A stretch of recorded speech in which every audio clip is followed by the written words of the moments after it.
Olá pessoal, tudo bem? Vamos aí para nossa segunda aula de escatologia.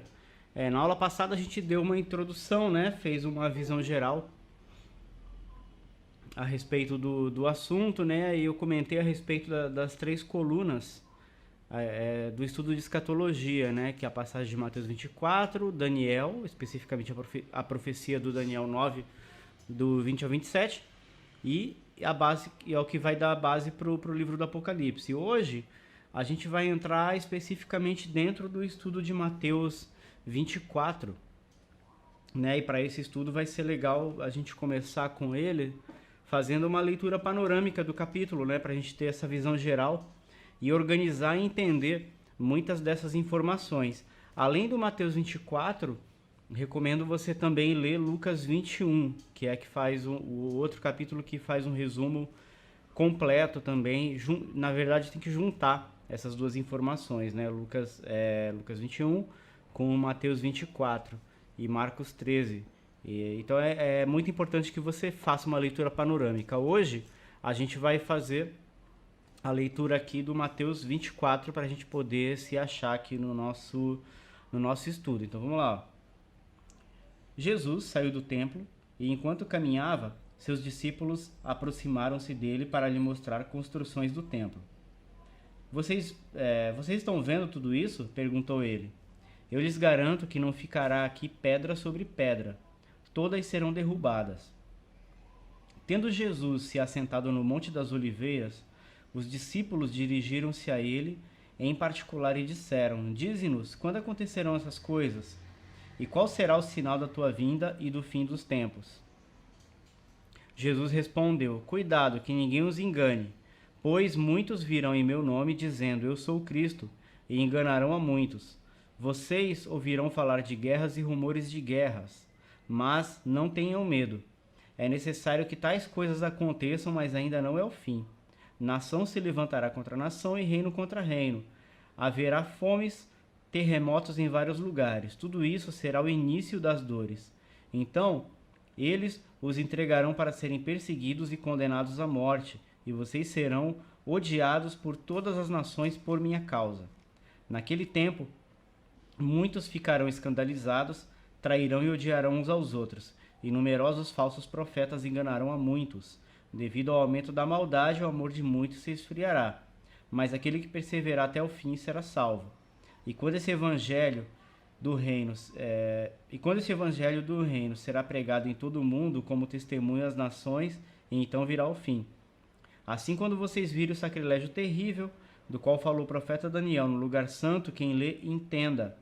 Então, os que estiverem na Judéia fujam para os montes, quem estiver no telhado de sua casa não desça para tirar dela coisa alguma, quem estiver no campo não volte para pegar o seu manto, e como serão terríveis aqueles dias para as grávidas e para as que estiverem amamentando. Orem para que a fuga de vocês não aconteça no inverno, nem no sábado, porque haverá tão grande tribulação como nunca houve desde o princípio do mundo até agora, nem jamais haverá. Se aqueles dias não fossem abreviados, ninguém sobreviveria, mas por causa dos eleitos, aqueles dias serão abreviados. Se então alguém lhes disser: Vejam, aqui está o Cristo, ou ali está ele, não acreditem, pois aparecerão falsos cristos e falsos profetas que realizarão grandes sinais e maravilhas, para, se possível, enganar até os eleitos. Veja que eu os avisei antecipadamente. Assim, se alguém lhes disser: Ele está lá no deserto, não saiam, ou ali está ele dentro da casa, não acreditem. Porque assim como o relâmpago sai do oriente e se mostra no ocidente, assim será a vinda do Filho do Homem. Onde haver um cadáver, ali se ajuntarão os abutres. E imediatamente após a tribulação daqueles dias, o sol escurecerá e a lua não dará a luz, as estrelas cairão do céu e os poderes celestes serão abalados. Então aparecerá no céu o sinal do Filho do Homem, e todas as nações da terra se lamentarão e verão o Filho do Homem vindo nas nuvens do céu com poder e grande glória. E ele enviará os seus anjos com grande som de trombeta, e estes reunirão os seus eleitos dos quatro ventos, de uma extremidade à outra dos céus. Aprendam a lição da figueira. Quando seus ramos se renovam e suas folhas começam a brotar, vocês sabem que o verão está próximo. Assim também, quando virem todas essas coisas, saibam que ele está próximo, às portas. Eu lhes asseguro que não passará esta geração até que estas coisas aconteçam. Os céus e a terra passarão, mas as minhas palavras jamais passarão. Aqui é um outro trecho bem importante desse trecho, que é a respeito do dia e a hora. Eu vou ler aqui, depois eu faço os devidos comentários. Quanto ao dia e a hora, ninguém sabe, nem os anjos dos céus, nem o Filho, senão somente o Pai. Como foi nos dias de Noé, assim também será na vinda do Filho do Homem. Pois nos dias anteriores ao dilúvio, o povo vivia comendo e bebendo, casando-se e dando-se em casamento, até o dia em que Noé entrou na arca, e eles nada perceberam, até que veio o dilúvio e os levou a todos. Assim acontecerá na vinda do Filho do Homem.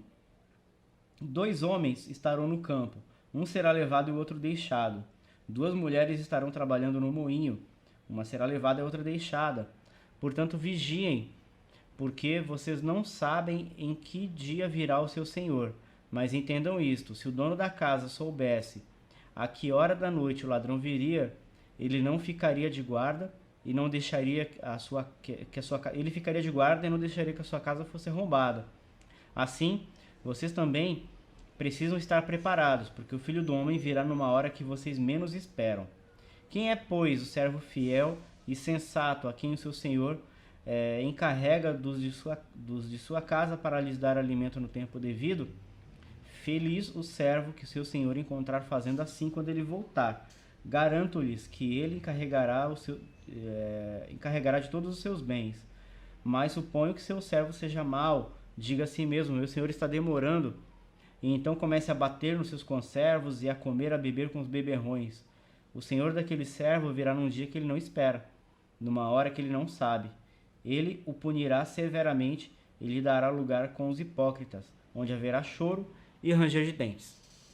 Então, é legal que o texto é autoexplicativo. O próprio texto já vai se explicando aqui e falando algumas coisas, que nesse final aqui fica claro, né? A postura que o cristão deve ter nessa época, nesse contexto, e quem é o distraído, quem é que vai ser pego de surpresa. O texto é bem claro em relação a isso, mas tem muitos outros detalhes aí para a gente olhar dentro do texto como um todo, né? A título de introdução, aqui a gente entra dentro do primeiro grupo de profecias do fim. Se vocês perceberem e olharem, né, panoramicamente esse capítulo, você vai perceber que ele é claramente dividido em blocos, né? Alguns blocos aí bem importantes, bem interessantes para se perceber, e os assuntos bem divididinhos. Complementando o 24, tem o 25 também, que aparece a parábola das 10 virgens, que está dentro desse contexto do fim dos tempos, e o outro trecho final, que fala a respeito do julgamento das nações, que fala a respeito mesmo do juízo final, né? Que a gente vai ver especificamente mais lá na frente cada um desses assuntos. Vou dar uma ajeitadinha aqui na câmera, depois eu corto isso na edição.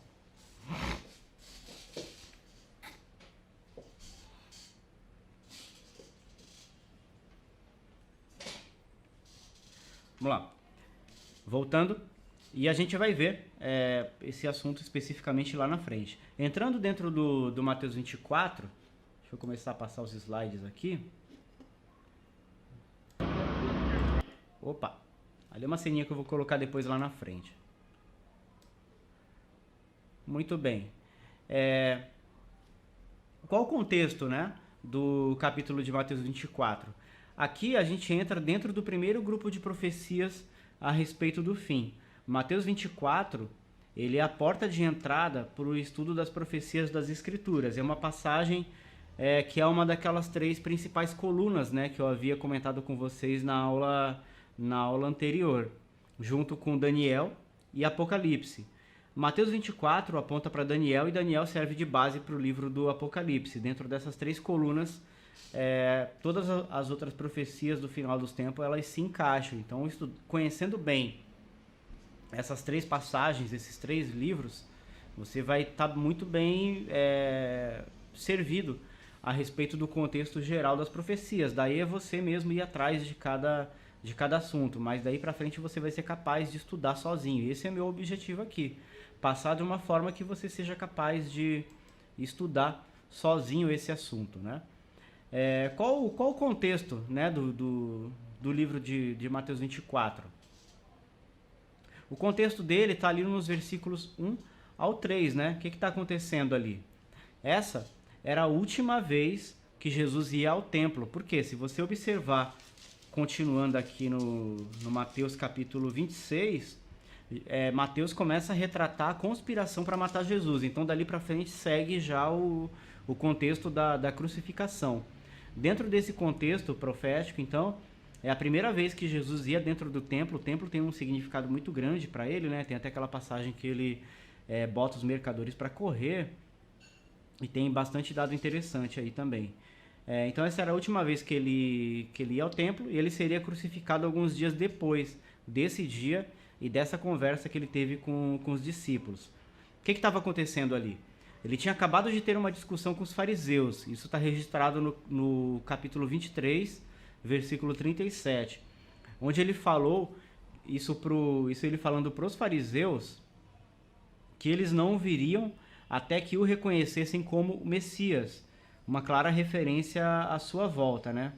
A passagem registra um diálogo entre Jesus e os discípulos, onde estes lhes mostram as belezas do templo, e Jesus deixa eles intrigados, né, com a afirmação de que não ficaria ali pedra sobre pedra daquela construção. E olha, quando a gente chegar especificamente no estudo de Daniel 9, tem muita informação legal a respeito dessa questão da destruição do templo. E o que aconteceu ali? Os discípulos chamaram Jesus em particular para que ele desse uma explicação a respeito dessa segunda vinda e do final dos tempos. Vou projetar aqui o próximo slide. Então, o que acontece? Ó? Então, esse é o pano de fundo para todo o desenvolvimento das ideias do capítulo. A coisa toda vem daí, o fio da meada vem daí, dessa conversa que Jesus tem com eles e com os discípulos ali no templo, né? Motivado depois dessa discussão dele com os fariseus e dessa última visita que ele faria ali no templo. Então esse é o pano de fundo para todo o desenvolvimento do capítulo. Jesus ali responde basicamente a três questões, né? Que é a respeito da destruição do templo, o sinal da vinda e o sinal do fim dos tempos.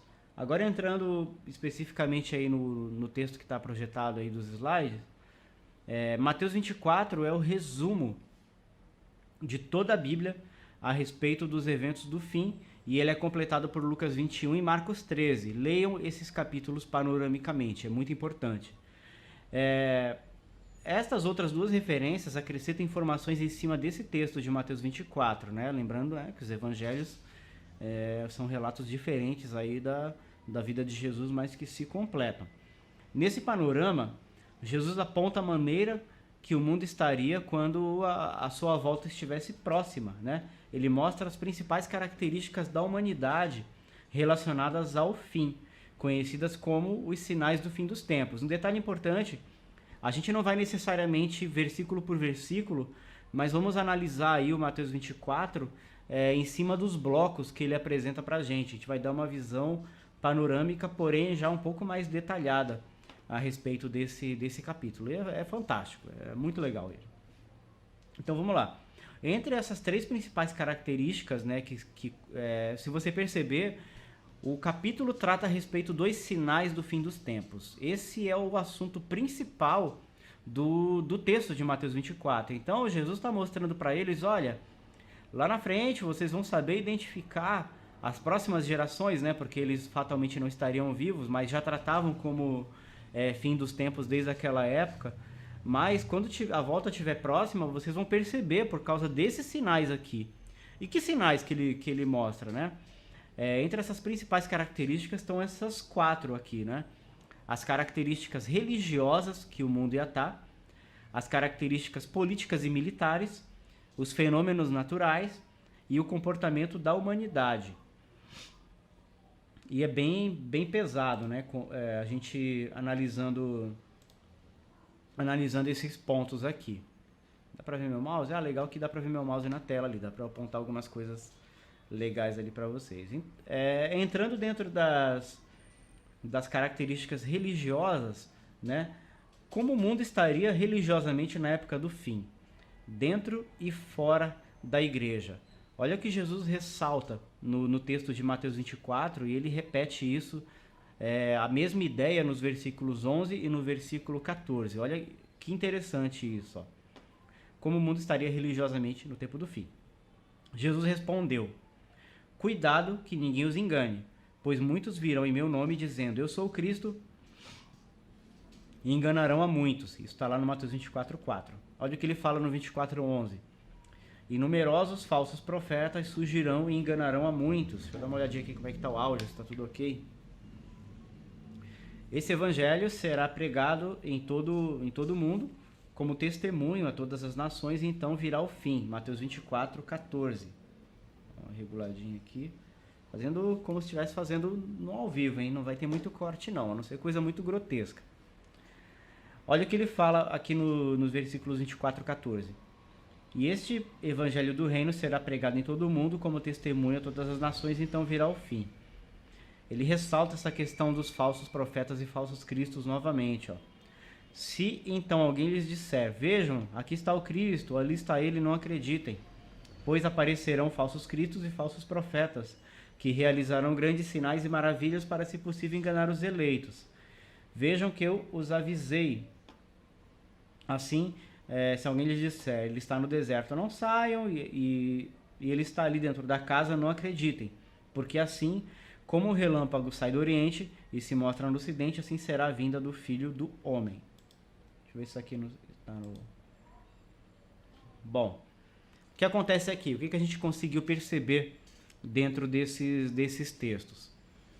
Jesus, ele dá nesse texto aqui, ele dá uma ênfase muito grande aos falsos profetas e falsos cristos que aparecerão no tempo do fim.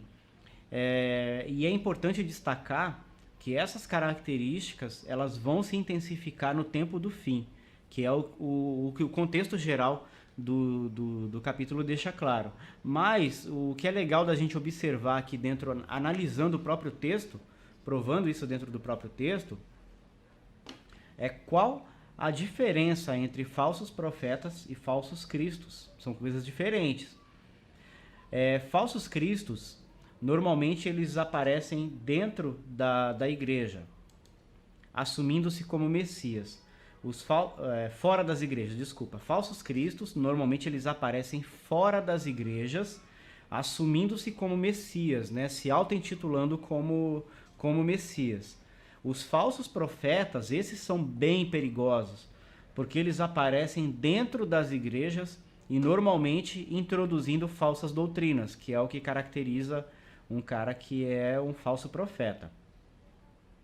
Então, a Bíblia reforça essa ideia em outras duas passagens. Deixa eu ver se eu coloquei elas aqui para vocês. Coloquei. Em 1 Timóteo 4:1, fala assim, ó: o Espírito Santo afirma que nos últimos tempos alguns se desviarão da fé e darão ouvidos a espíritos enganadores e a doutrinas de demônios. E é o que está acontecendo hoje, claramente, né? Marcos 13:22 dá outro dado interessante para a gente. Pois surgirão falsos cristos e falsos profetas, realizando sinais e maravilhas, com o objetivo de enganar, se possível, os próprios eleitos. Olha que grave isso. A coisa vai ser tão intensa, o negócio vai ser tão sério, que, se possível, vão enganar até aqueles que são salvos. Ou seja, vão tentar enganar até crente que é firme. Então, a coisa é muito grave. Olha o que fala em 2 Timóteo, capítulo 4, versículos do 1 ao 3. Na presença de Deus e de Cristo Jesus, que há de julgar vivos e mortos por sua manifestação e por seu reino, eu os exorto solenemente. Pregue a palavra e esteja preparado a tempo e fora de tempo. Repreenda, corrija e exorte com toda paciência e doutrina. Olha que interessante, né, o contexto que ele fala, esse versículo do esteja preparado, a tempo e fora de tempo, que a gente conhece bem, né? Pois virá o tempo em que não suportarão a sã doutrina, pelo contrário, sentindo coceira nos ouvidos, segundo os seus próprios desejos, juntarão mestres para si mesmos. É muito interessante, né, esse texto, porque fala que os caras vão ter uma inquietação a ponto de ir procurar mestres para si mesmo, né, juntar pessoas que falem o que elas querem ouvir, doutrinas que só acrescentem ali os que elas querem ouvir de fato, né? Vamos entrar aqui dentro dos falsos cristos, né? Será que isso está acontecendo na nossa época? Vamos provar se isso está acontecendo mesmo ou não. Né? Em nossa época já apareceram alguns falsos cristos, né, que se tornaram bem famosos. Eu separei aqui a foto de alguns deles. Ó, esse aqui é o primeiro. Esse aqui é o Jim Jones. Ele é fundador do Templo dos Povos. Inicialmente ele era um líder protestante e passou a se dizer a reencarnação de Jesus, Akhenaton, Buda e o Divino Pai. A reencarnação de um monte de gente, né? O cara pirou de vez. Alegando perseguição religiosa nos Estados Unidos, levou os seus seguidores para Jonestown, na Guiana, onde organizou um suicídio coletivo em 18 de novembro de 78. Olha que grave, né, isso daqui. Mas todos têm essa característica. Fora da igreja, são caras... Esse aqui começou dentro, mas fundou a própria igreja dele e virou uma seita, né? E tem essa característica de agir de fora da igreja e se auto-intitular Jesus Cristo. O próximo, esse aqui é recente, esse cara. O nome dele é o José Luiz Miranda. Ele morreu em 2013. Ele é um porto-riquenho, fundador da igreja Crescendo em Graça. Essa igreja existe até hoje. Você acha o site dela na internet aí, umas unidades ainda por aí. Ele afirma que o Cristo ressuscitado se apossou do corpo dele em 73, quando 2 espíritos lhe avisaram disso. Ele anunciou que passaria por uma grande transformação em 2012. Inclusive, na época, ele fez uma contagem regressiva, né? Ele criou toda uma situação, né, em cima disso que ele estava fazendo. E você acha esse material por aí também na internet. E quando chegou o dia da tal transfiguração que ele anunciava que ele ia ter, ele simplesmente sumiu e ninguém sabia do cara, o que ia acontecer. Tempos depois, algumas semanas ou meses depois, descobriu que ele tinha morrido em decorrência de um câncer, mas isso não é uma informação não confirmada, e não é confirmada pela igreja dele, nem pelos seguidores dele, mas que a igreja dele ainda conta hoje com 710 centros de culto em 25 países. Que ele morreu. Só a causa da morte dele que ainda é desconhecida. Alguns falam que foi por câncer, outros falam que foi por causa de cirrose, mas ele também tinha essa característica, é um cara contemporâneo aí da nossa época, que assume ser um falso Cristo e um falso profeta. E esse daqui, ó, prata da casa, né? Não poderia faltar ele. O Henrique Cristo, ele ainda está vivo, nasceu em 48. Ele é um astrólogo brasileiro que afirma que desde 69 ele é o Cristo, ele é Jesus Cristo reencarnado. Vive em Brasília, que é considerado por ele e seus discípulos como a Nova Jerusalém mencionada no Apocalipse. Olha, se Nova Jerusalém for Brasília, a gente está lascado, né? O que a gente vem presenciando hoje ali dos nossos nobres políticos. Então esse é a prata da casa aqui, o Henrique Cristo. Próximo slide aqui. Aqui a gente já entra dentro dos falsos profetas. Fazendo um comentário aqui rápido, né? Que isso mostra pra gente, né? Por que Romanos 10:17 reforça tanto isso, né? De sorte que a fé é pelo ouvir e o ouvir da palavra de Deus. É a nossa fundamentação na palavra de Deus que vai dar discernimento pra gente saber refutar e saber discernir esse tipo de gente, né? Esse tipo de indivíduo que vem e se passa por Jesus Cristo. Se o cara não tem conhecimento, não tem base bíblica, o cara embarca, né? Porque geralmente esses caras têm um poder de persuasão absurda. Então, vocês são os privilegiados em poderem estar estudando a palavra, e é nosso dever como cristão saber manejar bem a palavra, conhecer a palavra de Deus, né? É uma obrigação nossa como crente saber, saber ler a Bíblia, simplesmente ler a Bíblia, conhecer a palavra de Deus. Muita gente naufraga na fé exatamente por falta de conhecimento da palavra, ou então quando conhece de maneira distorcida. O próximo assunto aqui são os falsos profetas, né? Qual a diferença, né? Quais são as características bíblicas de um falso profeta? Vou colocar aqui para você. Vou jogar aqui a janelinha um pouquinho para o lado. Bom, vamos seguir. Falsos profetas. Quais são as características bíblicas, né, de um falso profeta? Esses são os mais perigosos, porque eles costumam aparecer dentro das igrejas. Observa esse detalhe. E normalmente eles têm por característica distorcer a Bíblia. Olha o que fala aqui em 2 Coríntios 11:13. Vou aumentar aqui para não ficar tão distorcido para vocês. Vou tentar aumentar pelo menos aqui. Deixa eu ver se dá. Não deu muito não.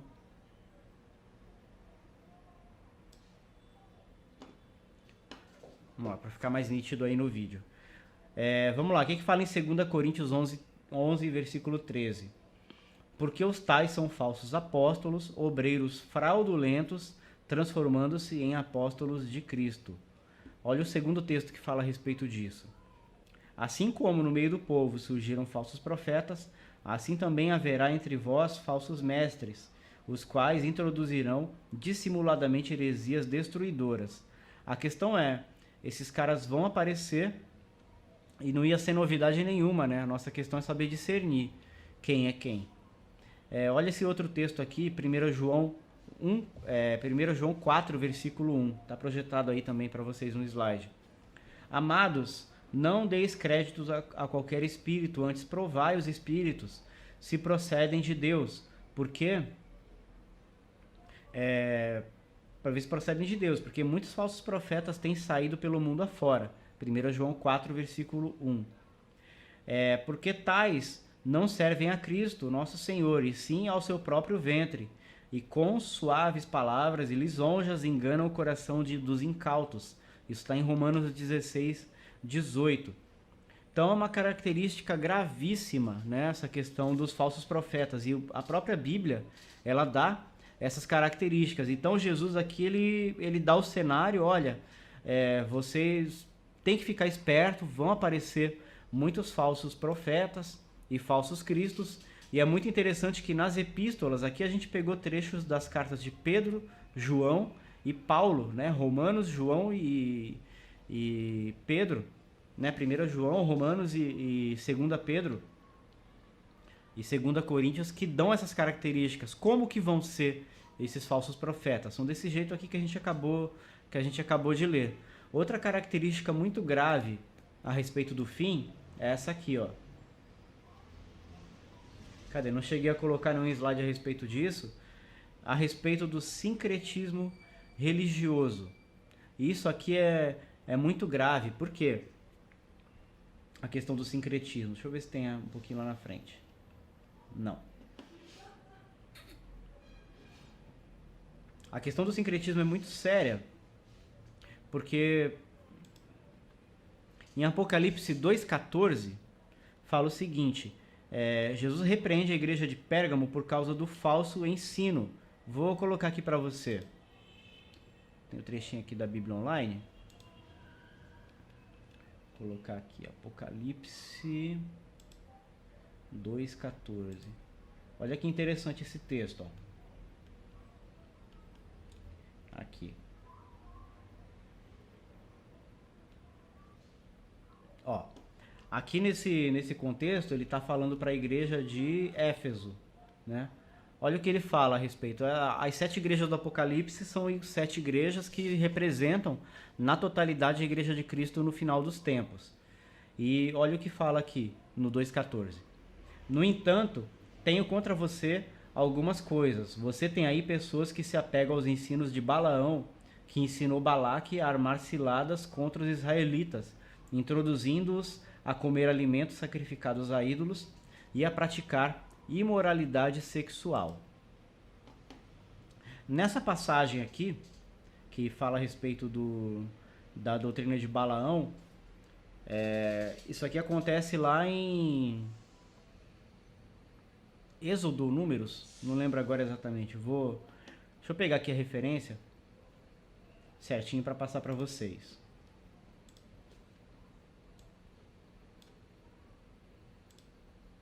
Da passagem de Balaão, Balaque e Balaão.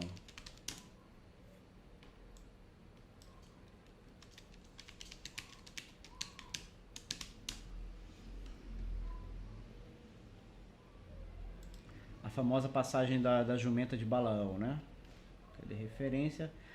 Tá aqui. Essa passagem é retratada em Números 21, do 21 ao 35. O que acontece ali? Nessa questão do final dos tempos, que é o sincretismo religioso. Não cita aqui Mateus 24, mas vai citar no capítulo de Lucas e em Apocalipse. Vou voltar aqui para minha tela. Em Apocalipse 2:14, Jesus repreende a igreja de Éfeso por causa do falso ensino, né? Porque eles toleraram a doutrina de Balaão. E o que aconteceu com essa questão aqui, que também é uma das características do final dos tempos dentro da igreja, a gente já vê isso, né? O rei Balaque, ele queria amaldiçoar o povo de Israel. E ele contratou esse profeta Balaão, que era um cara conhecido ali na região dele, para tentar amaldiçoar o povo. E ele tinha aquela visão do acampamento de Israel, que se você analisar ali a passagem de Números, você percebe que a posição que as barracas ficavam era em formato de cruz. Olha que interessante. Possivelmente era essa visão que ele tinha do alto da montanha. O que acontece? Balaão chegou por algumas vezes e tentou amaldiçoar o povo, só que da boca dele só saía bênção, ele não conseguia amaldiçoar o povo. E assim ele tentou, e tem a passagem que ele está indo no caminho montado na jumenta dele, a jumenta empaca porque viu um anjo e Deus usa a jumenta para repreender ele, né? E ele fica aterrorizado com aquilo, mas não se arrepende, né? Depois disso, ele tem uma brilhante ideia, brilhante entre aspas, de pegar e fazer exatamente o que fala na passagem, né? O que ele faz? Ele pega e ele traz mulheres de outros povos, com outros costumes, com costumes pagãos, e introduz essas mulheres dentro do arraial para que os israelitas se casassem com essas mulheres, e foi o que aconteceu. E através desses casamentos, que era proibido na lei judaica, a lei de Moisés proibia fazer isso exatamente por esse motivo, para que o povo não se contaminasse. O povo se contaminou através dos costumes pagãos dessa mulher e começou a apodrecer de dentro para fora. E é por isso que o texto cita isso, né? E é interessante que Jesus, nesse texto aqui que a gente acabou de ver, ele saiu a projeção aqui, nesse texto de Apocalipse 2,14, Jesus faz essa associação direta, né? Ensinou eles a serem idólatras e introduziu falsos ensinamentos dentro da igreja. E é uma característica também da igreja do final dos tempos, né? Esse sincretismo religioso, e isso é reforçado nas passagens de Apocalipse capítulo 2, que trata das 7 igrejas de Apocalipse. Só dando um panorama a respeito das igrejas, eu vou falar mais a respeito delas lá na frente, mas basicamente as 7 igrejas do Apocalipse são 7 igrejas literais. Só que esse trecho especificamente das 7 igrejas, eles têm 3 interpretações. A interpretação literal, que realmente se tratava de 7 igrejas que realmente existiram na região da Ásia Menor, chamada Ásia Menor na época, que hoje é a Turquia. Tem a aplicação profética, que trata profeticamente de 7 períodos da Igreja de Cristo na Terra. E tem também a aplicação pessoal. A gente pode olhar, ler esses textos e se identificar com alguma dessas 7 fases da igreja. É bem legal que cada uma delas tem uma repreensão e uma recompensa. Especificamente as igrejas de Esmirna e de Filadélfia, não há repreensões contra elas, e Esmirna representa a igreja perseguida do início da igreja, e Filadélfia representa a igreja que permaneceu pura até o tempo do fim. É bem legal esse trecho. Uma outra característica que Jesus fala aqui, a pregação do evangelho. E aqui é um texto bem interessante também da gente ressaltar, porque o que ele fala? O evangelho será pregado em todo o mundo. Algo importante aqui, vou colocar o slide aqui, algo importante aqui da gente discernir é que a pregação do evangelho por todo mundo é uma condição da volta de Cristo e não do arrebatamento da igreja. São coisas diferentes. O evangelho vai ser pregado, e a prova disso que é o próprio livro do Apocalipse, porque do capítulo 4 do Apocalipse para frente, você não vê mais a igreja. E dos capítulos 6 ao 19, que é onde mostra com detalhes ali a grande tribulação, não é citado nada a respeito da igreja. E durante esse período, você vê ali os 144 mil, as duas testemunhas e anjos pregando o evangelho, que o objetivo da grande tribulação fica bem claro nesse trecho de Apocalipse do 6 ao 19, que é levar as pessoas ao arrependimento e dar a última chance de salvação. Embora muitos, mesmo passando por tudo que eles vão passar ali naquela situação, eles não vão se arrepender. Então, tem essa característica bem importante, né? Uma outra característica também é a perseguição aos cristãos, né? Dá uma olhadinha depois no site do Portas Abertas, vocês devem conhecer já essa instituição, e tem a janela, os dados ali a respeito da janela 1040, que tem bastante coisa legal, né? Aqui tá até no slide aí projetado. Segundo os dados dessa organização, hoje existe 215 milhões de pessoas perseguidas por causa do evangelho.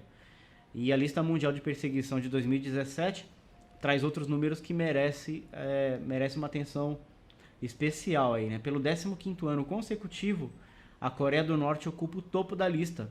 A Coreia do Norte hoje é o país comunista, né? País mais comunista do mundo, ou um dos mais, né? Junto com a Rússia. E a perseguição a cristãos ocupa, é um dos líderes, né? Mundialmente hoje, sendo que 100% de cerca dos 300 mil cristãos do país são perseguidos por causa do evangelho. Destes, mais de 200 mil estão presos em campos de trabalhos forçados e em péssimas condições de vida e saúde, com pouca alimentação e submetidos a torturas diversas, né, a torturas severas diárias. Uma outra estimativa, deixa eu ver se eu tenho esse dado aqui, se eu coloquei, 1040, não, tem outro dado aqui, que tem aqui no meu material, tem o Centro de Estudo Global do Cristianismo, é um estudo americano, e esse instituto, ele fala que 90 mil dos cristãos, que 90 mil cristãos foram mortos em 2016 nessa região da janela 1040. Isso incluindo os mortos pelo Boko Haram e pelo Estado Islâmico. Outra característica que o mundo vai ter nessa época também, puxando aí um pouco mais de dentro já de outras passagens também, baseado em outras passagens, são as características políticas e militares, né? O que Jesus fala no Mateus 24? Vocês ouvirão falar de guerras e rumores de guerras. Aqui são sinais da natureza. Vocês ouvirão falar de guerras e rumores de guerra, mas não tenham medo. É necessário que tais coisas aconteçam, mas ainda não é o fim. Olha o dado que ele fala de interessante. Nação se levantará contra nação e reino contra reino. Haverá fomes e terremotos em vários lugares. Tudo isso será o início das dores. Guerras e rumores de guerras.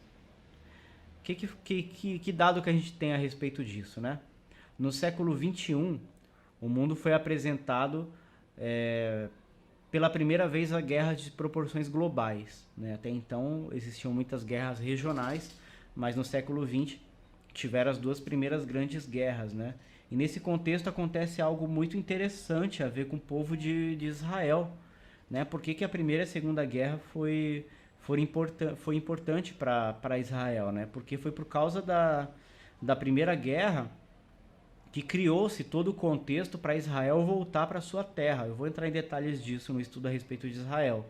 Mas foi por causa do contexto da Primeira Guerra, que foi por causa de uma recompensa que que um governante quis dar para Israel, por causa de um cientista judeu que inventou um processo para produzir acetona em larga escala, e os aliados estavam sem pólvora, e isso permitiu que eles produzissem pólvora em grande escala por causa desse processo de aceleração da acetona, que foi feito por um cientista judeu, que motivou esse desejo de devolver a terra para eles. Só que por causa disso, e por causa dos alemães terem sido derrotados na Primeira Guerra, que criou todo o contexto para a Segunda Guerra, que na verdade é uma continuação da Primeira. E aí surge a figura do Hitler nesse contexto, querendo se vingar dos judeus, e provocou toda aquela situação do Holocausto. O mundo comovido por causa do que os judeus sofreram. Em 48, devolveram a nação de Israel aos judeus. Eu vou contar essa história em detalhes dentro do estudo a respeito de Israel. Mas o que ele fala aqui: nação se levantará contra nação e reino contra reino. É interessante no Mateus 24 que a palavra usada aqui é etnos, de onde vem a palavra etnia, que também pode ser traduzida como multidão ou indivíduos da mesma natureza, né? Então, o que o texto está mostrando aqui pra gente?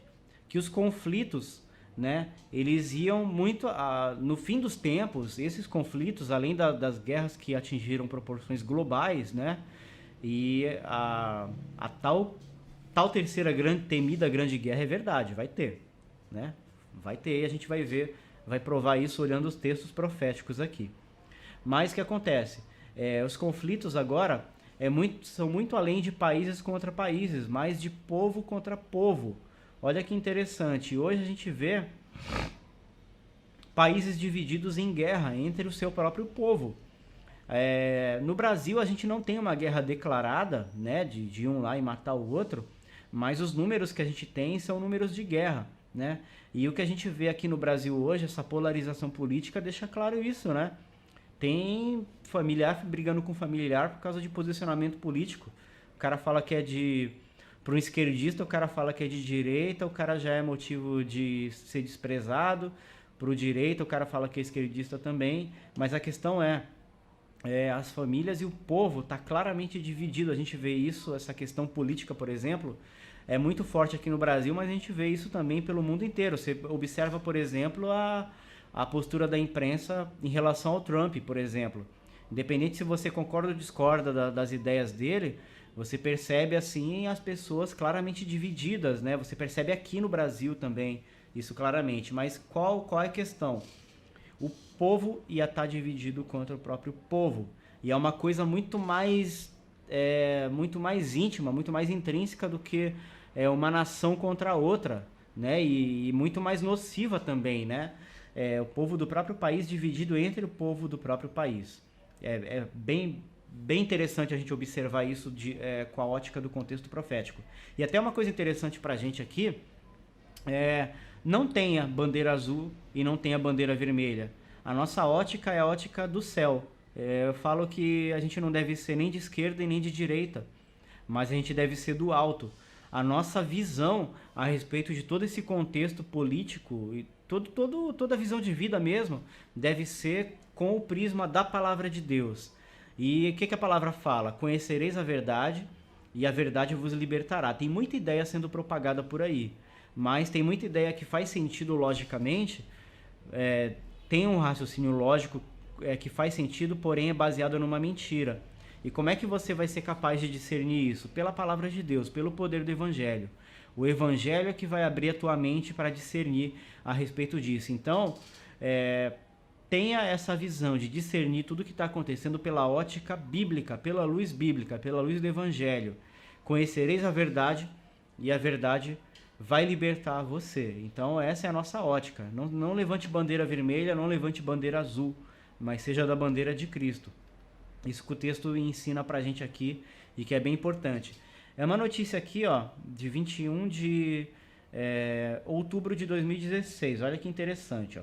Isso aqui foi uma notícia que saiu no Jornal Nacional dessa data, de 21 de outubro de 2016. Cenário do Brasil, né, atual. Em 2015, 58 mil pessoas foram assassinadas no Brasil. É como se cada 9 minutos uma pessoa fosse morta de forma violenta.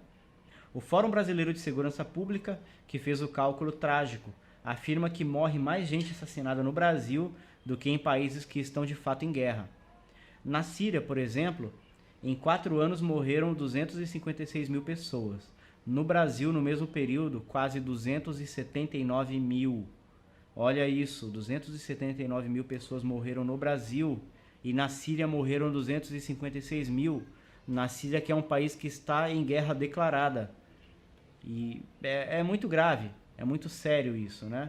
Muito bem, continuando aqui a aula, o próximo ponto aqui que Jesus fala em Mateus 24 é a respeito de fomes, pestes e terremotos em vários lugares, né? Que dados que a gente tem a respeito desse assunto, né? Essa questão, vou projetar aqui o slide novamente para vocês, esse slide, a respeito das características da natureza ainda, né? Aqui é o próximo slide, vou deixar ele projetado aqui, mas eu vou comentar uma coisinha antes ainda, né? Um outro sinal que ele fala é a respeito de fomes, pestes e terremotos em vários lugares, né? Isso é consequência direta de guerras e também da corrupção. A gente consegue observar isso claramente nos dias de hoje, né? A consideração que toda guerra também é algo importante, a gente ter isso em mente, ela tem um viés econômico por trás, além do viés ideológico e religioso, né? Tem vários exemplos aí, a Guerra do Golfo, por exemplo, foram as guerras maiores e mais recentes aí, né? A Guerra do Golfo, que aconteceu em 1990, ela teve esse viés do petróleo por trás. A Guerra da Síria tem essa questão religiosa, né? A do Iraque e do Afeganistão, já nessa década de agora, dos anos 2000, na década passada, né? E pegou um pouquinho da nossa década de agora, tem a questão do petróleo envolvido e a questão religiosa. Então, todas as guerras têm essa questão econômica, política ou religiosa por trás, né? Ainda dentro disso, segundo a ONU, quase 870 milhões de pessoas passam fome no mundo hoje.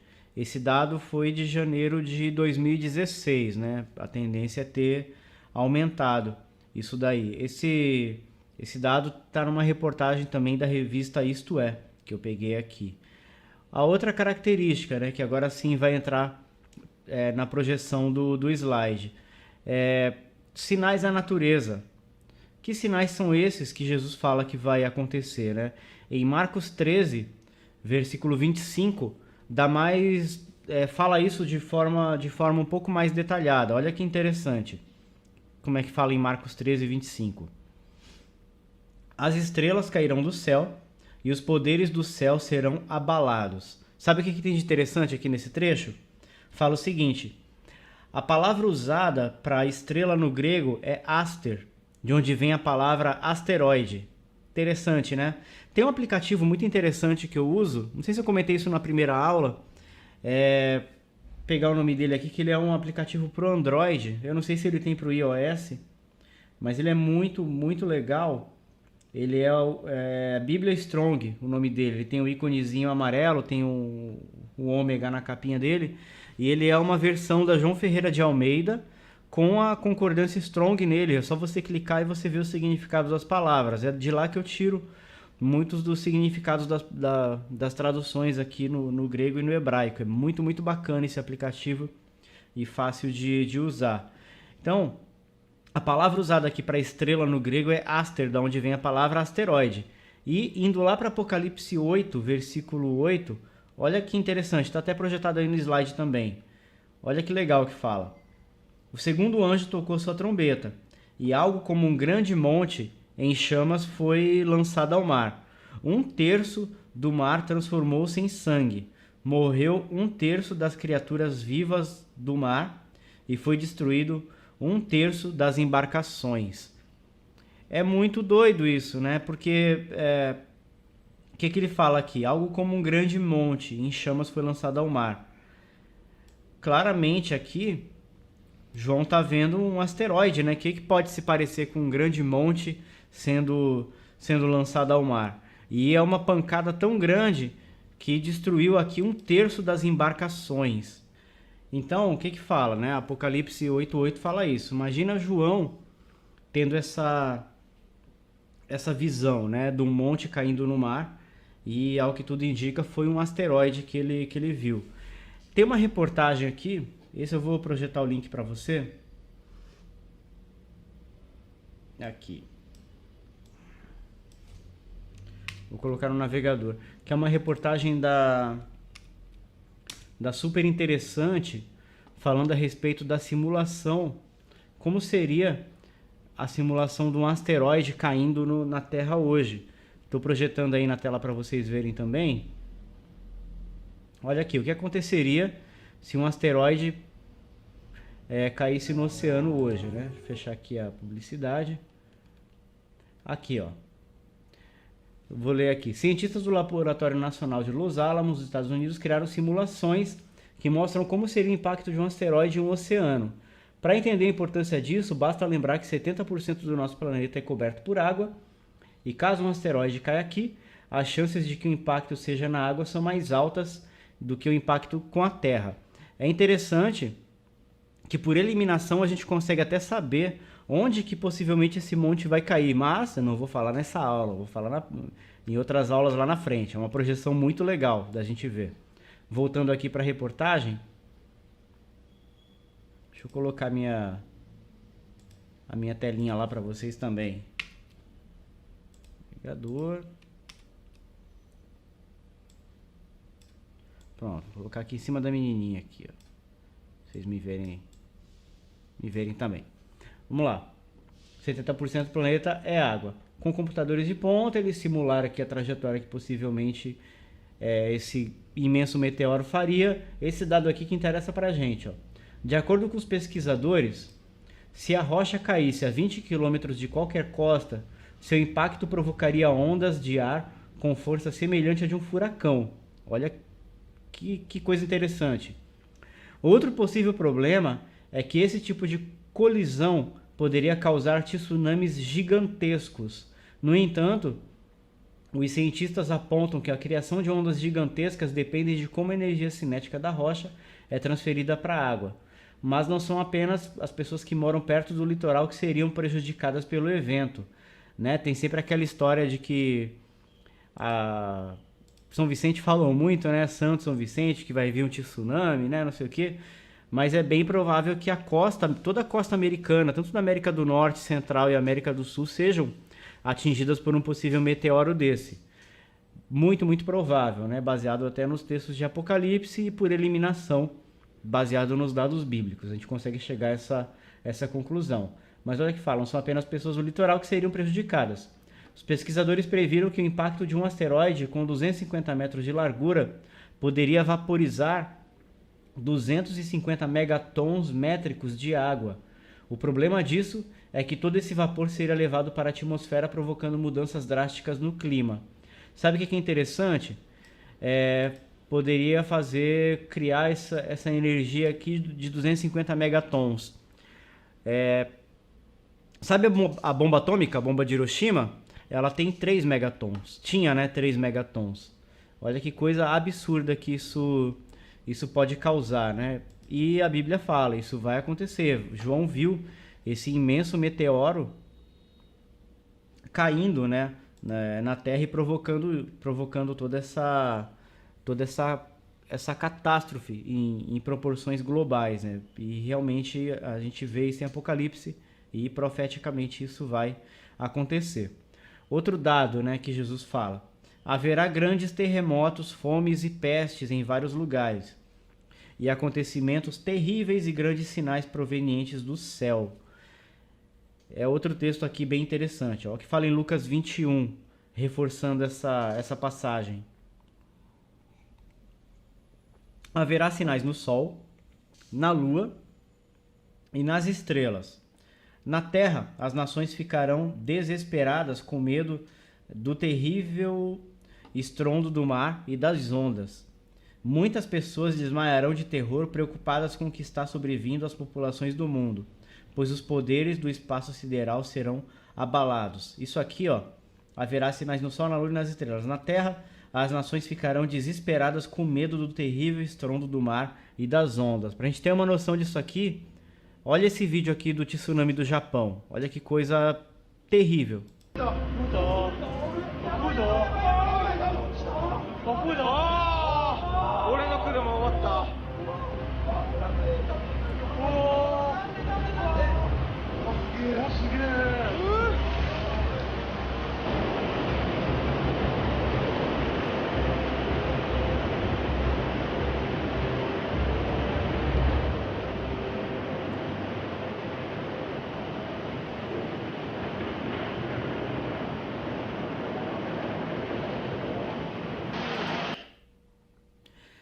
É um vídeo assustador, né? Não sei se dá pra ter noção do som, né? Que tava lá para as pessoas e no próprio vídeo, mas deu pra ouvir os gritos e a gente não tem noção pelo vídeo, né? Do estrondo que é isso, mas quem presenciou esse tsunami descreve que é um estrondo terrível, né? Da onda invadindo ali a cidade e acabando com tudo.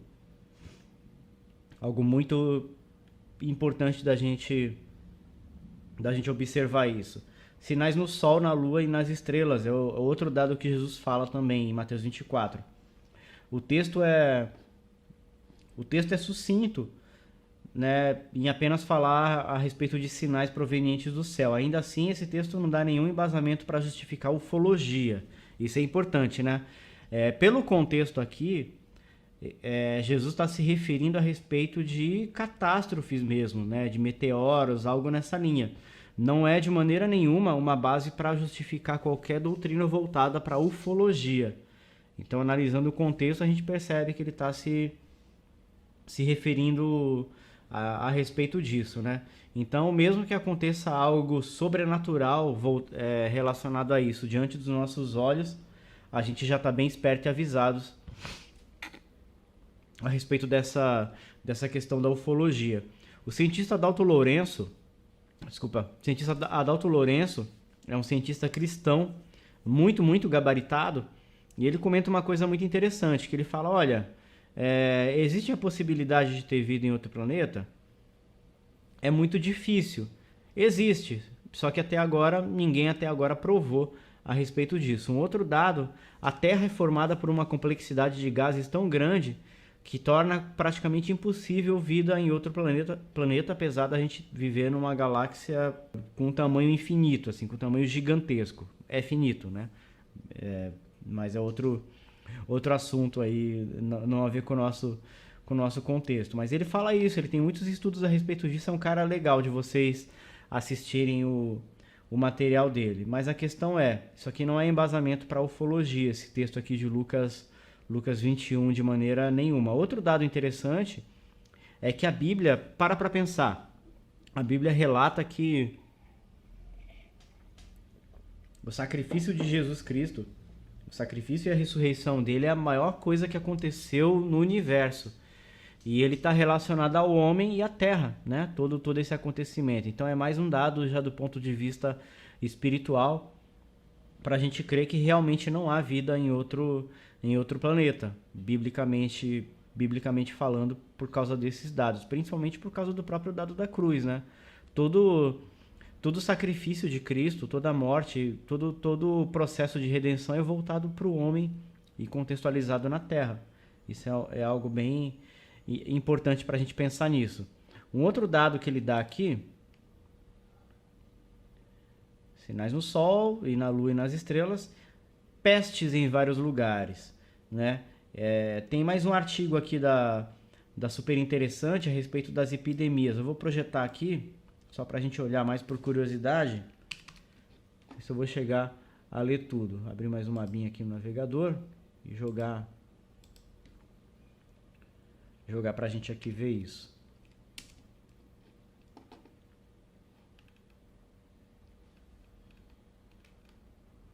Aqui, deixa eu projetar o navegador. Olha isso aqui, ó. Aqui é uma reportagem a respeito das grandes epidemias ao longo da história. Bactérias, vírus e outros micro-organismos já causaram estragos tão grandes à humanidade quanto as mais terríveis guerras. E aqui tem uma relação dos principais das principais pestes que aconteceram aqui, ó. O cólera, por exemplo, teve um surto entre 1817 e 1824.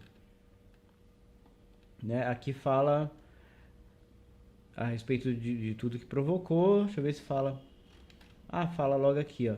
Centenas de milhares de mortos. Nem tem o total, mas só fala que foi muita gente que morreu. O outro dado aqui, ó. Tuberculose, 1 bilhão de mortos entre 1850 e num período de 100 anos aqui.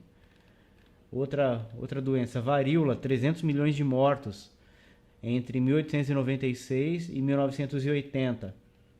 Gripe espanhola, entre 1918 e 1919, morreram 20 milhões de pessoas. É muita coisa. Deixa eu ver se tem a sarampo aqui, ó, é algo recente.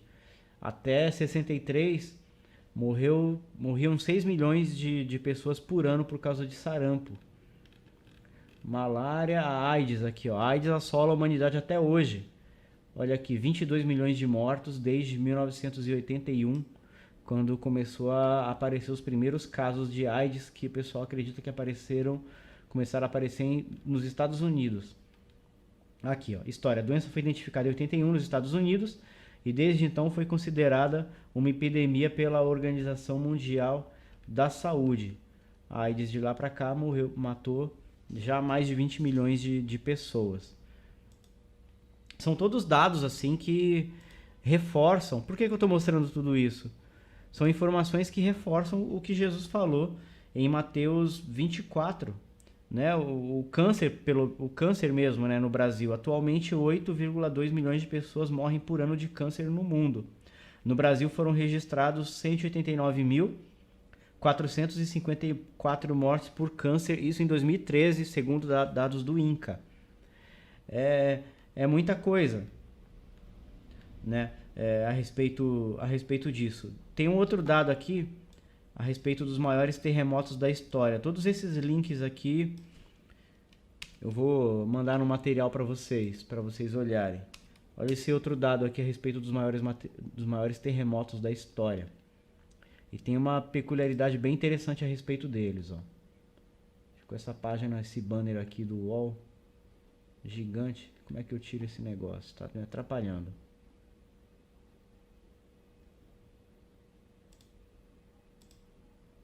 Pronto. Olha aqui, ó. A lista dos 10 maiores terremotos do mundo. Detalhe, ó. 1950, 2005, 1965, 1906, 1952, o Japão 2011, que foi o que causou a tsunami, ó. A foto aqui de como foi a destruição do local. Sumatra em 2004, foi aquele famoso, tem até um filme sobre ele. No Alasca, nos Estados Unidos, no Chile em 1960. E sabe o que é interessante a respeito desses terremotos? Todos eles aconteceram de 1900 para cá. Não é interessante isso? Como que isso vem se intensificando com o passar dos anos e na nossa época, né, o número absurdo dos terremotos no século 20 e 21. Isso é dado para a gente ficar alerta. E por que eu estou mostrando tudo isso mais uma vez? Para provar, estamos ou não estamos no final dos tempos? Estamos ou não estamos nos tempos do fim? Todos esses dados aqui tá servindo para mostrar para a gente o quê? Que essas profecias que Jesus falou aqui em Mateus 24 ou já se cumpriram ou estão em pleno cumprimento na nossa época. Para mostrar que aquilo que ele falou é verdade. Os céus e a terra passariam, mas as palavras dele jamais iriam passar. Mais dados aqui, ó, que ele fala dentro do Mateus 24. Poderes do céu serão abalados. Aqui, olha que interessante. A palavra usada para poder é dunamis, que é a raiz da palavra dinâmico ou dinamite. O abalados, no original a palavra é saleu, que significa movimento produzido pelos ventos, tempestades e ondas. Ou seja, os poderes do céu serão abalados. Olhando no original, né, furacões e grandes tempestades, né? Que a Terra ia ser abalada por esse tipo de coisa também, que é outro ponto que a gente está vendo. Características comportamentais. Aqui o negócio fica sério. E ainda mais no contexto que a gente vem assistindo aí, né? Esses escândalos com essas exposições de arte, a ideologia de gênero sendo cada vez mais difundida no meio da mídia brasileira e na mídia mundial. Outro dado aqui bem interessante. Mas o que a Bíblia fala especificamente a respeito de características comportamentais, olhando dados bíblicos? Olha que interessante, ó. Devido ao aumento da maldade, o amor de muitos se esfriará. Mateus 24:12. Para muitos, a proliferação da maldade será fatal. Aqui, ó, aqui é uma tradução da mensagem. Quer ver, ó? Para esse mesmo texto, ó. Para muitos, a proliferação da maldade será fatal. Do amor que possuíam restará apenas cinzas. É muito legal essa tradução da mensagem, que ela acaba colocando, dando uma clarificada bem interessante no texto. Olha esse mesmo texto na tradução João Ferreira de Almeida. Na tradução João Ferreira de Almeida que ele usa aqui, a palavra é iniquidade para esse mesmo trecho, né? Devido ao aumento da iniquidade, que é uma tradução da palavra anomia. O que significa essa palavra? É uma condição daquele que não cumpre a lei, desprezo e violação pela lei. O que a gente mais vem presenciando aí nos nossos dias relacionado a isso, né? Corrupção. Né? O aumento da maldade, que fala aqui em Mateus 24, vem diretamente ligado a isso, a pessoas que não cumprem a lei e o aumento absurdo da corrupção. Se tem algo que ninguém esperava que no Brasil fosse aparecer, essa questão da Lava Jato. Independente das teorias da conspiração, tem gente que acha certo, tem gente que acha errado, mas uma coisa é verdadeira. A Lava Jato serviu para desmascarar muita gente e jogar no ventilador mesmo, colocar ali para todo mundo ver que nível que está a corrupção, né, no nosso país, por exemplo, fora no mundo. E isso confirma uma coisa que Jesus falou nos evangelhos, né? Não há nada que seja oculto que não venha a ser revelado. A respeito dessas características comportamentais, que é algo bem sério dentro desse texto, olha o que fala em 2 Timóteo 3. Deixa eu ver se eu coloquei esse texto no slide aqui para vocês. Não. 2 Timóteo, 2 Timóteo capítulo 3, dos versículos 1 até o 4, do 1 ao 4. Do 1 ao 3, quer dizer. Sabe, entanto, que nos últimos dias sobrevirão tempos terríveis. Os homens amarão a si mesmos, serão ainda mais gananciosos, arrogantes, presunçosos, blasfemos e desrespeitosos aos pais, ingratos, ímpios, sem amor, incapazes de perdoar, caluniadores, sem domínio próprio, cruéis e inimigos do bem. Deixa eu colocar isso aqui num bloquinho de notas. Ó, essa referência aqui é 2 Timóteo 3. Vou ler novamente. Ó. Sabe-se, no entanto, disso que nos últimos dias sobrevirão tempos terríveis, os homens amarão a si mesmos, serão ainda mais gananciosos, arrogantes, presunçosos, blasfemos, desrespeitosos aos pais, ingratos, ímpios, sem amor, incapazes de perdoar, caluniadores e sem domínio próprio, cruéis e inimigos do bem. E aí, há alguma dúvida que isso está acontecendo? Tem a continuação dele aqui, ó, que eu acabei não colocando, ó, que entrega mais ainda a questão do que a gente está passando hoje. Ó. Antes de tudo, esse aqui é o de Pedro. Esse aqui é o 2 Pedro 3 e 4. Essa outra referência aqui.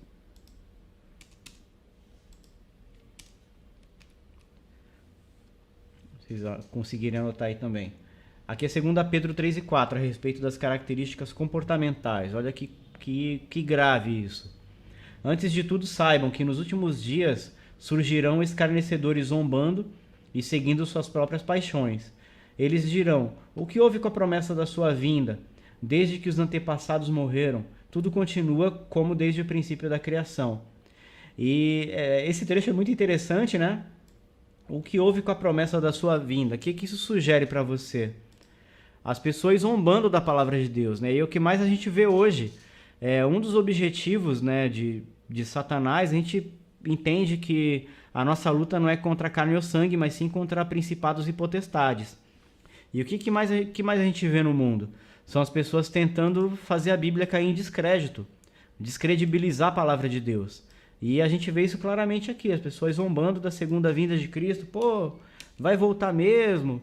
Entre próprios cristãos, tem muito cristão cético em relação à vinda de Jesus, né? Pô, não, é alegórico, é isso, é aquilo. Não, a volta de Cristo vai ser literal. E essa é a esperança que move a gente está estudando isso aqui, como a gente viu na primeira aula, justamente para renovar essa esperança na vinda de Cristo. Vou projetar aqui o slideshow. Olha o que fala ainda mais aqui a respeito das características comportamentais. Mateus 24, 37. Olha que interessante. Como foi nos dias de Noé, assim também será a vinda do Filho do Homem.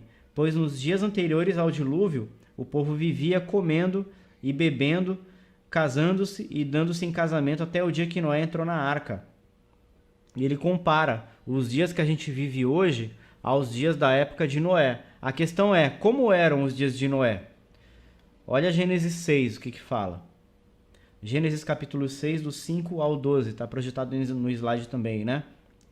Olha a Bíblia interpretando Bíblia, olha que legal isso. O Senhor viu que a perversidade do homem tinha aumentado na terra, e que toda a inclinação dos pensamentos do seu coração era sempre e somente para o mal. Então o Senhor arrependeu-se de ter feito o homem sobre a terra, e isso cortou-lhe o coração. Disse o Senhor: farei desaparecer da face da terra o homem que criei, os homens e também os animais grandes, os animais pequenos e as aves do céu. Arrependo-me de havê-los feito. A Noé, porém, o Senhor mostrou benevolência. Esta é a história da família de Noé. Noé era um homem justo e íntegro entre o povo de sua época, e ele andava com Deus. Noé gerou 3 filhos, Sem, Cã e Jafé. Ora, a terra estava corrompida aos olhos de Deus e cheia de violência. Ao ver como a terra se corrompera, pois toda a humanidade havia corrompido a sua conduta. Assim estava a terra em Gênesis 6, né, que Jesus faz essa comparação. Um outro dado, né, que eu até comentei nesse trecho a respeito disso, né, a questão do museu, questão da pedofilia, e é justamente isso que a gente observa hoje, né, o conflito de ideias e a inversão de valores de hoje, né? O que a gente observa no nosso contexto hoje? O que vemos hoje é uma inversão de valores muito grande, né, em relação a vários assuntos. Mas Jesus chamou para si a questão dele ser a verdade. E isso é importante a gente ter os pés firmados nisso. Que Jesus Cristo é a verdade absoluta e a última palavra deve ser sempre dele. Ou seja, a gente deve sempre crer e ter convicção de que a palavra de Deus é verdadeira, de que a Bíblia é verdade, né? Eu comentei isso no trecho anterior, né? Tem muitas filosofias hoje, muitas ideias que aparentemente parecem boas ou fazem sentido, mas são baseadas em mentiras. Então, fique com a Bíblia. A cruz é o divisor de águas para tudo, né? Tem muita ideia disso, viés político daquilo, tal doutrina política fala isso, tal filosofia fala aquilo, mas tem 2 verdades bíblicas que joga por terra qualquer ideia, porque a Bíblia deixa claro o seguinte: a maldade vem do coração do homem, né? Existem gente por aí acreditando que a sociedade corrompe o homem, não é isso que a Bíblia mostra. A Bíblia mostra que a maldade vem do coração do homem, e a prova disso está lá no Sermão do Monte, que Jesus fala isso, né? Que o adultério começa no coração do homem, o homicídio começa no coração do homem. O fato da ação acontecer está simplesmente consumando algo que já tinha sido concebido no coração do homem. Tem 2 textos interessantes a respeito disso, que fala, né, que o amor ao dinheiro é a raiz de todos os males. Isso está lá em 1 Timóteo 6,10. E o segundo texto, que o homem é tentado pela sua própria corrupção. Isso está em Tiago 1,14. Então, por esses textos, a gente vê que... Vou colocar aqui para você no bloquinho de notas, para você anotar isso também, essas duas referências. Vou projetar aqui.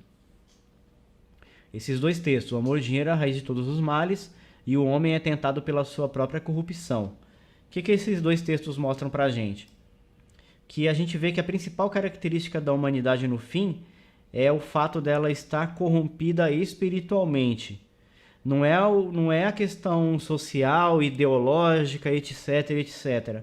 A principal característica da humanidade no fim dos tempos, é ela estar corrompida espiritualmente. E o fato dela estar corrompida espiritualmente é o que vai impactar em todo o resto. Se o homem é restaurado espiritualmente, a vida do cara também é transformada. É o que a gente vê nas nossas próprias vidas depois que a gente se converteu e começou a caminhar com Cristo. O outro trecho importante aqui de Mateus 24 também, vou voltar aqui para o slide, é o trecho do sacrilégio terrível, e é a parte que é a chave para o próximo texto que a gente vai ver, que é a respeito das 70 semanas de Daniel. O que ele fala aqui, né? O sacrilégio terrível e a grande tribulação, que ele cita aqui em Mateus 24. Aqui Jesus cita esses dois acontecimentos. O que é, afinal, o sacrilégio terrível e o que é a grande tribulação? A base disso é a profecia de Daniel 9, do 26 ao 27, que a gente vai ver isso detalhadamente. Existem algumas pessoas que querem saber detalhadamente de onde vem essa questão das 70 semanas, né? Vem daqui desse texto que eu vou mostrar aqui agora, tá até projetado aí no slide também, ó. A base disso, de onde que ele tira isso, né? É a profecia de Daniel 9, do 26 ao 27. E esse aqui é o texto que ele fala a respeito em Mateus 24, que ele cita, né, faz essa referência de Daniel. Olha o que ele fala em Mateus 24. Assim, quando vocês viram o sacrilégio terrível do qual falou o profeta Daniel, no lugar santo, quem lê, entenda. Quem lê, entenda o quê? O que está lá na profecia de Daniel, que é o que a gente vai estudar. Aqui é a chave para jogar para a profecia de Daniel. Então, os que estiverem na Judéia fujam para os montes. Quem estiver no telhado de sua casa não desça para tirar dela coisa alguma. Quem estiver no campo não volte para pegar o seu manto. Como serão terríveis aqueles dias para as grávidas e para as que estiverem amamentando. Orem para que a fuga de vocês não aconteça no inverno nem no sábado, porque haverá então grande tribulação como nunca houve desde o princípio, no princípio do mundo até agora, nem jamais haverá. Então o que Jesus mostra aqui nesse texto? Que vai ter uma grande tribulação tão grande que vai ser de um jeito que nunca teve em nenhum momento, em nenhuma época da Terra. E aqui tem umas questões aqui já para a gente derrubar por terra baseado nesse próprio texto, né? A primeira delas, vou até jogar aqui no bloquinho de notas também. Teve a Segunda Guerra Mundial, né? Que foi um grande acontecimento, morreram milhões de judeus. Tem gente que acredita até que o Hitler é o anticristo. O Hitler é uma espécie de anticristo, é uma figura de anticristo. Mas pelas características que a Bíblia dá a respeito do anticristo, Hitler vai ser uma criança. Hitler é uma figura dele, na verdade, né? E o que a gente pode pensar aqui, a primeira questão. A Segunda Guerra pode ter sido a grande tribulação, como alguns acreditam? Como algumas pessoas acreditam? Não. Por quê? Vou colocar aqui para você. Por que a Segunda Guerra não foi a grande tribulação? Simplesmente por alguns motivos. Segundo o texto de Daniel, a grande tribulação vai durar o período de 7 anos. E a gente vai entender o porquê 7 anos. A Segunda Guerra durou de 39 a 43. Então, não teve 7 anos. O segundo dado, por que a Segunda Guerra Mundial não foi a grande tribulação? Porque a igreja não foi arrebatada antes dela. Na primeira aula a gente viu que nós somos da visão de que a igreja vai ser arrebatada antes da grande tribulação. A igreja não foi arrebatada antes da Segunda Guerra Mundial. E o terceiro dado, porque Jesus não voltou depois desse período, que são os 3 principais dados a respeito da grande tribulação. Por que ela é importante? A grande tribulação ela vai mostrar os 7 piores anos que vão acontecer na face da terra. E o que vai acontecer? Antes dela, a igreja vai ser arrebatada. Durante o período de 7 anos, o mundo vai passar por um julgamento muito grande para que leve as últimas pessoas ali a se arrependerem. Muita gente vai se arrepender, muita gente não. E no final dessa grande tribulação vai acontecer a volta literal de Jesus Cristo. Então, você percebe que são 2 eventos diferentes aí a respeito da volta. O arrebatamento é um evento que fala que Jesus vai vir buscar a sua igreja nas nuvens, os mortos vão ressuscitar primeiro, as pessoas que morrerem em Cristo vão ressuscitar, em seguida a igreja vai ser arrebatada, tudo isso numa fração de segundos, num piscar de olhos, como é que fala, é o jeito que fala até mesmo aqui no texto de Mateus 24, vai ter a grande tribulação, e no final da grande tribulação, Jesus volta. Então, esse é o panorama que ele dá a respeito dos eventos do fim em Mateus 24. Pelo próprio texto de Mateus 24, então, você já consegue traçar essa régua, essa linha do tempo que a gente vai montar ela juntos aí na última aula. Mas, basicamente, vai ser isso. A gente está vivendo esses 4... A gente vai observar esses 4 períodos, né? Que é os sinais do final dos tempos, que é o período que a gente acredita que estamos agora, baseado em todas essas provas que eu trouxe aqui para você hoje. O segundo acontecimento, o arrebatamento da igreja. O terceiro acontecimento, a grande tribulação. O quarto, a volta de Cristo. E o quinto grande acontecimento do final dos tempos,